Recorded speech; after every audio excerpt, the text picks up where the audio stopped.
Assalamualaikum warahmatullahi wabarakatuh. Berjumpa lagi dengan saya dalam pembelajaran ekonomi akuntansi.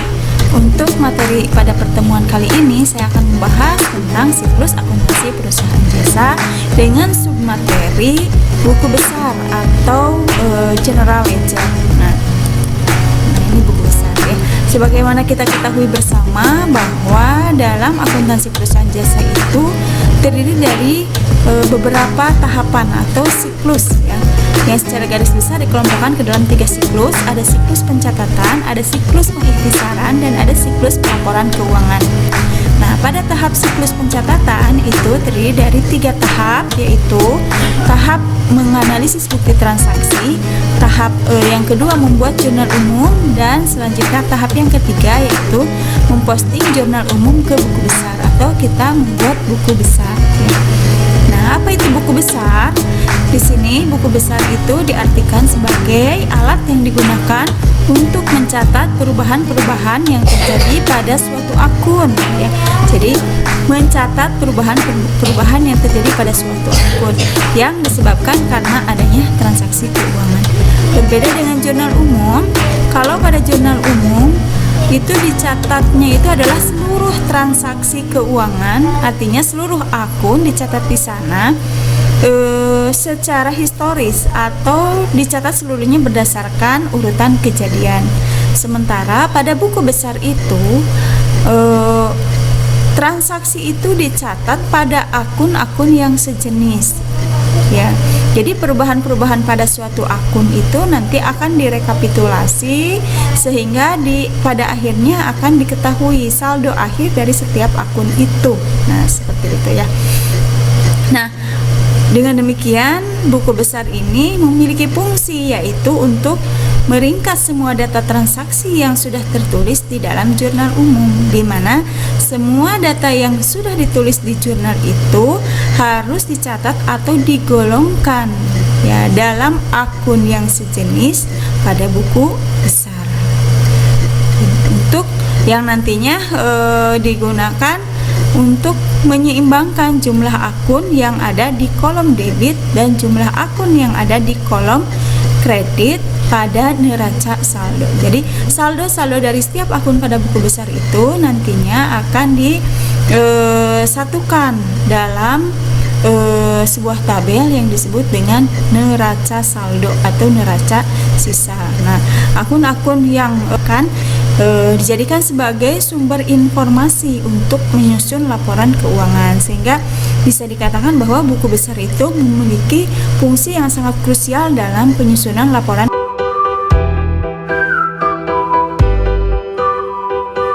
Yang selanjutnya adalah langkah-langkah dalam memposting akun dari jurnal umum ke buku besar.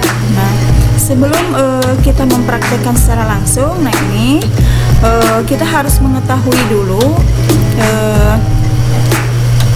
akun-akun, pengelompokan akun-akun berdasarkan kode akunnya. Nah, karena di dalam buku besar itu nanti tabelnya itu akan disusun secara berurutan berdasarkan urutan kode akun atau berdasarkan kelompok akun.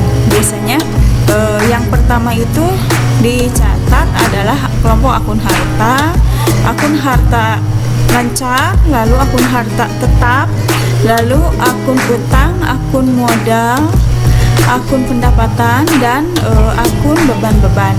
Nah, atau kita singkat biasanya dengan KUM PB ya, harta, utang, modal, pendapatan, dan beban.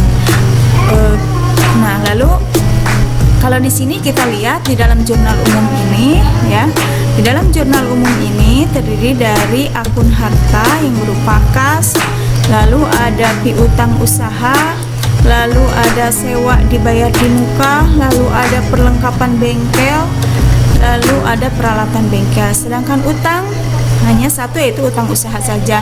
Lalu modal, ada modal tuan unyil, ini ya sebagai modal awal, dan ada prepe atau pengambilan pribadi tuan unyil. Selanjutnya pendapatan, yaitu pendapatan jasa Dan beban, ada dua beban di sini, ada beban gaji dan beban iklan, atau beban iklan, beban gaji ya. Nah, kita praktekkan sekarang langkah-langkahnya seperti apa. Nah, yang pertama seperti biasa, ini adalah identitas perusahaan, kemudian judul tabelnya yaitu buku besar, periode di akhir periode yaitu per 31 Juni 1994 ya. Lalu kita memindahkan yang pertama nama akun di sini akun kas, lalu nomor akunnya misalnya di sini 100. Lalu kita mengisi kolom tanggal. Nah, akun kas itu terdiri di mana saja? Nah, bisa dilihat di sini. Nah, akun kas ini terdiri dari ini ya. Lalu ada ini di tanggal 1, tanggal 2, tanggal 4, tanggal 10, tanggal 13, tanggal 24, tanggal 26, lalu tanggal 29, tanggal 29 kembali, dan tanggal 30 di akhir. Nah, ini ya. Kita lihat nama akunnya kas, nomornya 100, lalu ini ada tanggal 1 untuk penanaman modal. Referensi itu adalah sumber pencatatan, yaitu berasal dari Jurnal Umum halaman 1. Jurnal Umum halaman 1. Nah, ini ya. Lalu di sini di Jurnal Umum tanggal 1 itu ada penanaman modal. Nah, penanaman modal di debit sebesar 5 juta. Lalu kita simpan di saldonya sebelah debit sebesar 5 juta. Lalu tanggal 2 membayar sewa. Nah, membayar sewa sebesar 1.200.000. Membayar sewa dan di tanggal 2 sebelah kredit 1.200.000, sehingga jumlah saldonya adalah tadi saldo dari penanaman modal disimpan di debit, lalu di tanggal 2 kita bayar sewa sehingga kas itu kita keluarkan, sehingga kas berada di posisi kredit.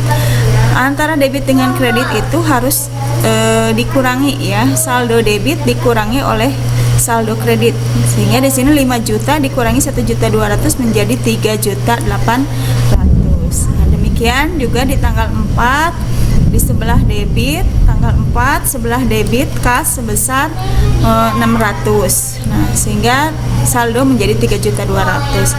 Lalu di tanggal 10 sebelah debit sebesar 500 berupa penerimaan pendapatan, sehingga saldo debit ditambah 500 menjadi 3.700.000. Di tanggal 13 digunakan untuk membayar iklan ya, kasnya itu, sehingga disimpan di sebelah kredit karena sifatnya membayar sebesar 100.000, sehingga saldo 3.700.000 dikurangi 100.000 menjadi 3.600.000.